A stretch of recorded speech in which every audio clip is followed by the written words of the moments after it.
think Tyson Fury will vacate the belt? And John Fury said, why fight Dillian Whyte? I mean, this is what champions do. They fight their mandatory challengers. Is there anyone else in the world you believe deserves a world title shot more than Dillian Whyte? I don't. You've got two Brits that could be involved in a massive stadium fight. Why wouldn't you fight Dillian Whyte? He will think he can beat him, for sure. Whyte will be the underdog in the fight.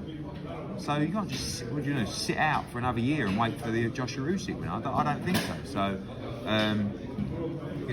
I think Tyson Fury will want to take that fight. And if it's ordered, he should, in my opinion, take care of his obligations as a champion.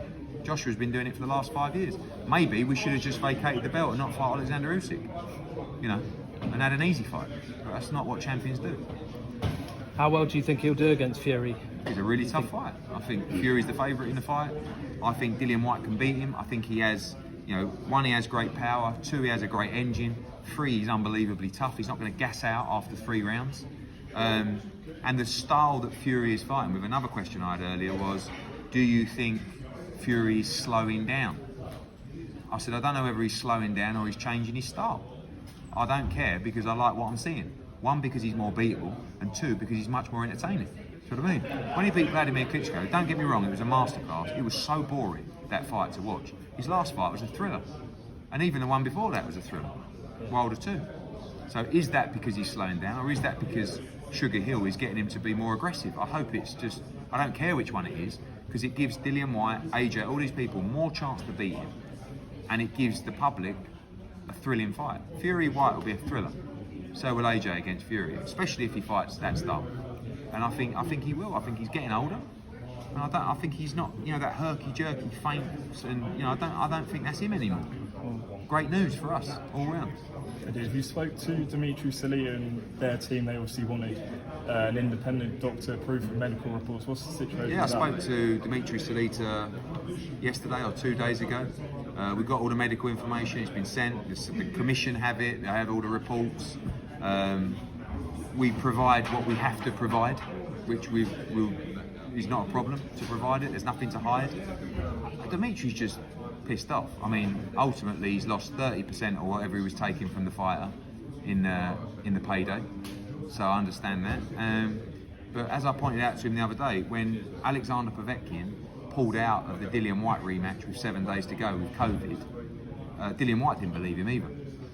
I did, because I knew Andrei Rybinski, and actually to a point where I knew he was in hospital. I didn't even ask for a medical report, but we have no problem. We've got the medical reports. They've been provided to the relevant people, and there's I said to Dimitri, I'm really sorry. If an opportunity arises for Otto Wallin, for one of our heavyweights, I will actively look for that. But if Dillian Whyte gets ordered to fight Tyson Fury, which is almost certain to happen, I'm really sorry, but he ain't fighting Otto Wallin. No, because I've done my bollocks. Yeah. No, because one, we've done a load of money on the show. Two, DAZN miss out on a really big fight and big main event. Three, I don't want Dillian Whyte to have a year of inactivity before going into the Tyson Fury fight, which he will unfortunately have to have. And four, I believe he was going to beat him.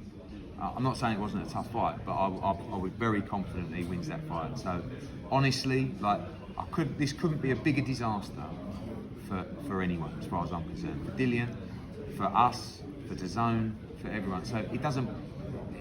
Yeah, people say, yeah, but at least now you're fighting Tyson Fury. He could have won on Saturday and fought Tyson Fury, and got paid in a fortune, and driven a load of subscribers, and had a great night. Instead, I have to go through the process of listening to people moan about us deciding to continue to do a show and give fighters an opportunity to fight rather than just jacking it in and walking away, which 9 out of 10 promoters would have done. So having already done your money, and just explained, is there any consideration given to the bolstering the cards? Not with a week ticket, not with 10 days, 8 days to go, because you end up chasing your own dick. And it's like, if that's even an expression, I don't know, but you understand what I'm saying. So what you're trying to, we've got a good card, we ain't got a spectacular card. We've got an average matchroom card. But when you make that decision, I don't cancel shows. Check my track record. I think 1 in 10 years. I think, and that was extraordinary circumstances.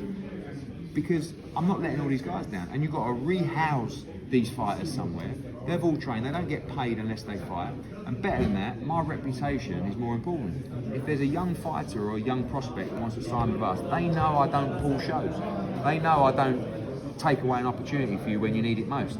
We've got a unified world championship fight. We've got a couple of great heavyweight fights. We've got Craig Ritchie in a good fight. We've got a thriller between Kamari and Castaneda. We've got good young prospects on the show. Let it be.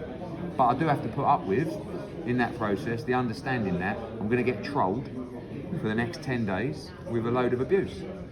What's new? Thank you. Eddie, quick one from me. With the whole AJ trainer situation, do you think we could see maybe too many cooks spoiling the broth? Well, I think that might have been a problem. I think I don't think it's a case of just bringing in another trainer to an already big team. I think too much information, too many opinions is not always beneficial. I think he's got a great training team. I think he's got great people. But Rob McCracken's more than just a trainer. He's a mentor, he's a friend. But the trip to America wasn't necessarily an interviewing trip. I mean, I was in some of those meetings.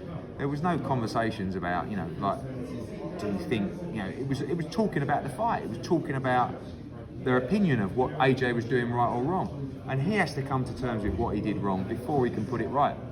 I think the environment, is good for him in America.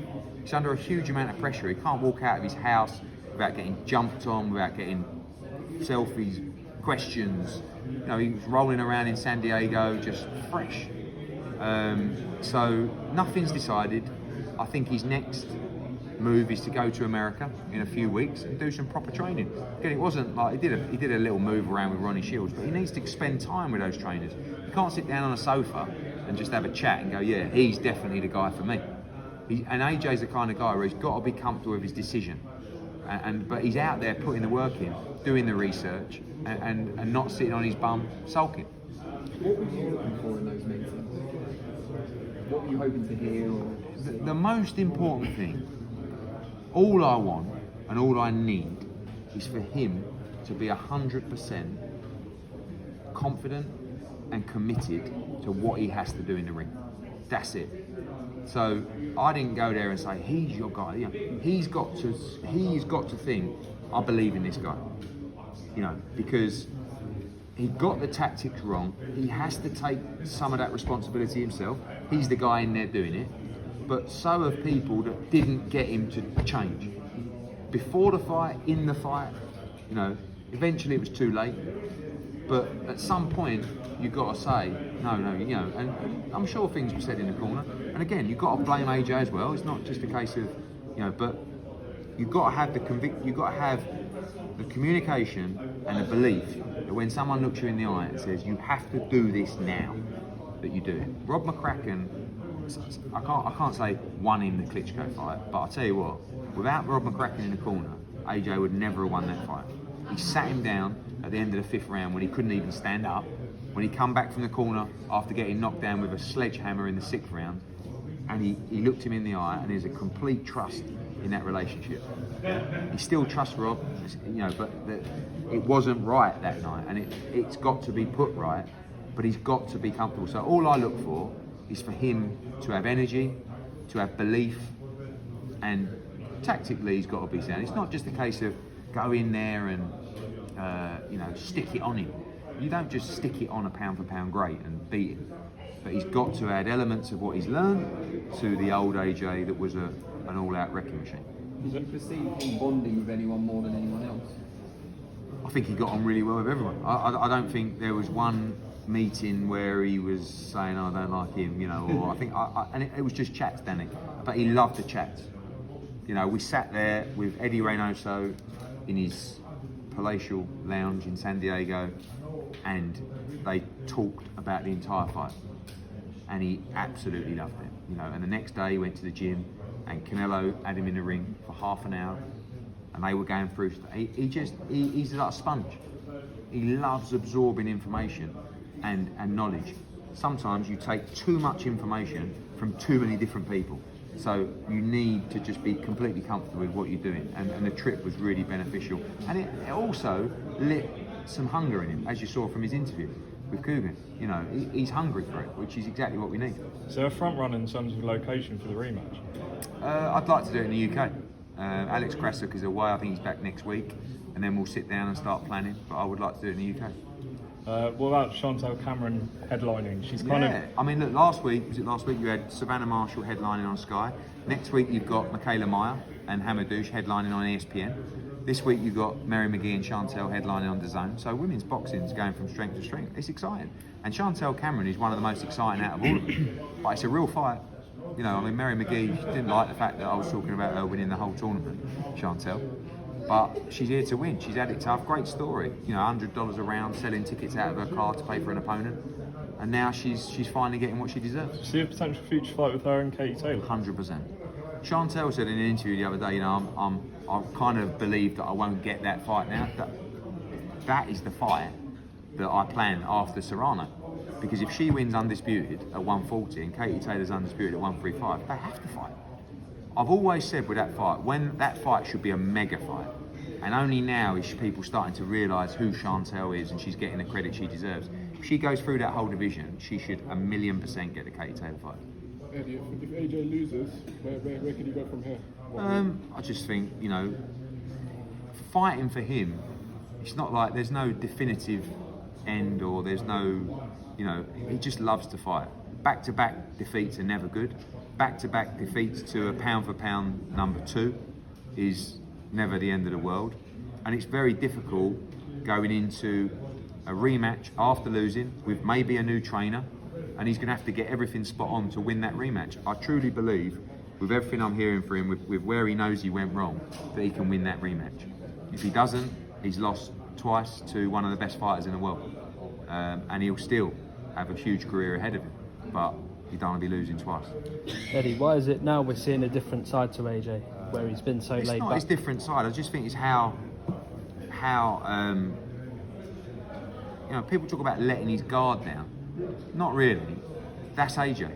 But he has carried British boxing on his shoulders for the last 7 or 8 years. And by doing that, he's had to behave in a certain way. He's a role model, he's an ambassador, he's a really good guy. But every now and again, he'll get pissed off. And I think he's now at the stage where if he has to show it openly, he don't mind doing it.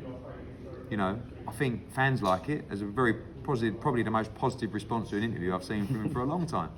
But that's him. It's not that he was, you know, not being himself before. He was, but he was behaving in a way where he felt he had an obligation to behave in a certain way. I think it's good to see him show passion like that, you know, and I think he needs to win this fight. You've got to be hungry, but you've got to have the fire in your belly. I want him to be pissed off. I want him to be angry, because he's going to have to fight angry in this fight, not fight happy.